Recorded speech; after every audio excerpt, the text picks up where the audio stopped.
आज 288 नगरपालिका आणि नगरपंचायतीच्या निवडणुकीचा निकाल लागलाय आणि पुन्हा एकदा मुख्यमंत्री फडणवीसांचा करिश्मा कायम असल्याचं सिद्ध झालं। विधानसभा पाठोपाठ नगरपालिकांमध्ये सुद्धा महायुतीनं 200 पारचा आकडा गाठलाय। पाहूयात टीव्ही9 मराठीचा हा स्पेशल रिपोर्ट। कमळ म्हणजे कमळच, शंका कुशंका संपलेल्या आहेत आणि खणखणीतपणे ठरलेलं आहे कमळ म्हणजे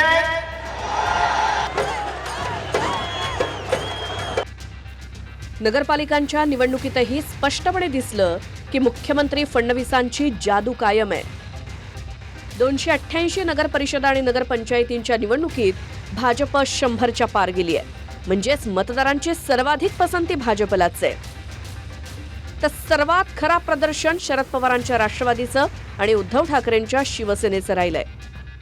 भाजपचे 118 नगराध्यक्ष निवडून आलेत, म्हणजेच इथल्या नगरपरिषदांमध्ये भाजपनं आपली सत्ता काबीज केली।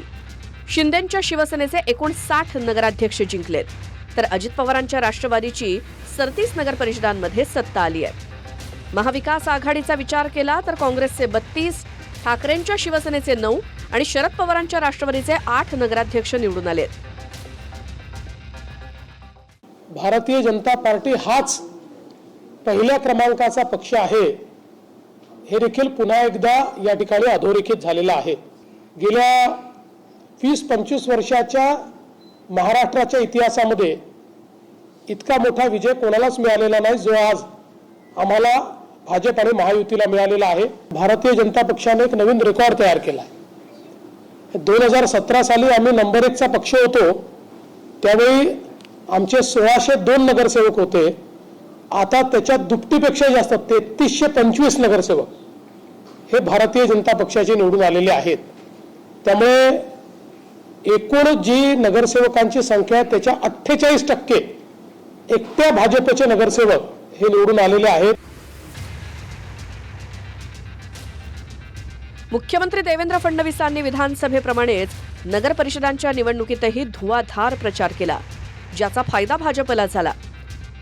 भाजप आणि महायुतीच्या वादळापुढे महाविकास आघाडीचा नगरपरिषदांमध्ये अक्षरशः धुव्वा उडाला। महायुती आणि महाविकास आघाडीचा विचार केला तर महायुती पुन्हा एकदा 200 पार गेली आहे। महायुती 214 आणि महाविकास आघाडी 50च्या आत आली आहे, तर स्थानिक आघाड्यांचे 25 नगराध्यक्ष जिंकलेत।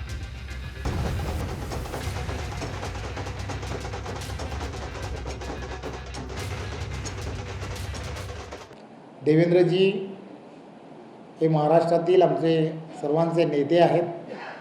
त्यांच्या नेतृत्वात आम्ही सर्वजण, माझ्यासारखे सर्व आम्ही कार्यकर्ते हे त्यांच्या नेतृत्वात काम करतो आहे। त्यामुळे ही नेतृत्वाची सर्वच्या सर्व यशाची जे मिळालेलं यश आहे हे देवेंद्रजींचं असणारं आणि त्यांच्या पूर्ण टीमचं यश आहे। नगरपरिषदांच्या निकालाची वैशिष्ट्य पाहिली तर भाजप सर्वात मोठा पक्ष ठरलाय। दुसऱ्या क्रमांकावर शिंदेंची शिवसेना आहे, शरद पवारांची राष्ट्रवादी शेवटच्या क्रमांकावर आहे, ठाकरेंच्या शिवसेनेचा शेवटून दुसरा क्रमांक आहे, तर महाविकास आघाडीत काँग्रेस मोठा पक्ष ठरलाय। खराब प्रदर्शन करणाऱ्या उद्धव ठाकरेंच्या शिवसेनेनं ईव्हीएम सेट केल्याचा आरोप केला। विधानसभेप्रमाणे नगरपरिषदेतही मशीन सेट केल्याचा आरोप राऊतांनी केला। तुम्ही जर विधानसभांचे निकाल पाहिले असतील तेच आकडे आहेत, मशीन तशीच सेट आहे।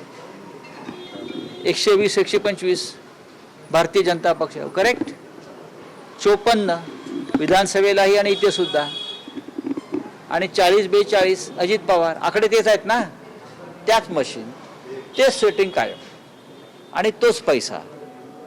ही आपली लोकशाही आहे। तुम्ही आकडे पहा ना, आकड्यामध्ये अजिबात बदल झालेला नाही। मशीन कुठेही फिट नाहीये, तर तुमच्या डोक्याला चक्कर आली आहे, फिट आली आहे, त्याच्यामुळे तुम्ही अशा पद्धतीची भाषा वापरताय। तुम्ही ग्राउंडवर गेला नाहीत।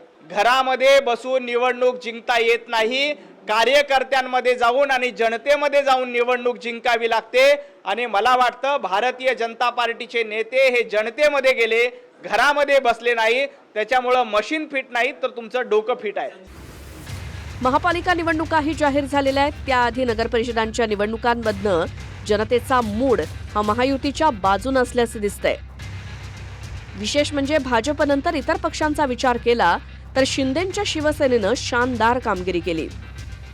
शिंदेंच्या तुलनेत उद्धव ठाकरेंचा विचार केला तर उद्धव ठाकरे मातोश्रीच्या बाहेर पडलेच नाहीत आणि कार्यकर्त्यांसाठी एकही सभा घेतली नाही. या निवडणुकीमध्ये पाहिलं की भारतीय जनता पक्षाने सेंचुरी मारली आणि शिवसेनेने हाफ सेंचुरी क्रॉस केलेली आहे आणि शिवसेनेचा स्ट्राईक रेट देखील अतिशय चांगला आहे. कमी जागा लढवून जास्तीचा जागा या ठिकाणी नगराध्यक्ष पदाच्या आणि नगरसेवक पदाच्या जिंकलेल्या आहेत आणि त्याबरोबर महाविकास आघाडी च्या एकूण सगळ्या जागांची बेरीज धरली तरी सुद्धा ती शिवसेनेच्या बेरजेपेक्षा कमी आहे. हा स्ट्राईक रेट महायुतीचा या पुढच्या निवडणुकांमध्ये देखील राहील. महायुती प्रचंड बहुमताने जिंकेल. या निवडणुका गावकी आणि भावकीमध्येच आतापर्यंत लढल्या गेल्या होत्या. शिवसेना देखील त्याच पद्धतीने या निवडणुका लढत होती आणि या वेळेला पैशाचं अफाट प्रदर्शन किंवा पैशाचा वारेमाप वापर किंवा पैशाची गारपीट ही या निवडणुकीमध्ये झाली आहे आणि त्याचे ते निकाल आहेत.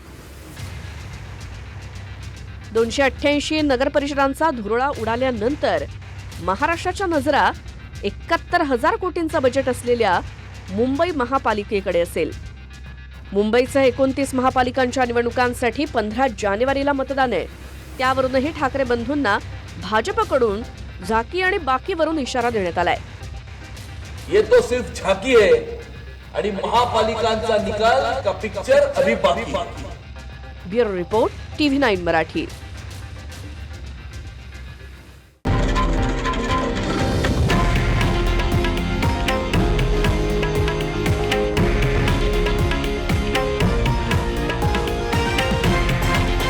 हे आहे देशातील नंबर 1 न्यूज नेटवर्क आणि आपण पाहत आहात TV9 मराठी, एकमेव.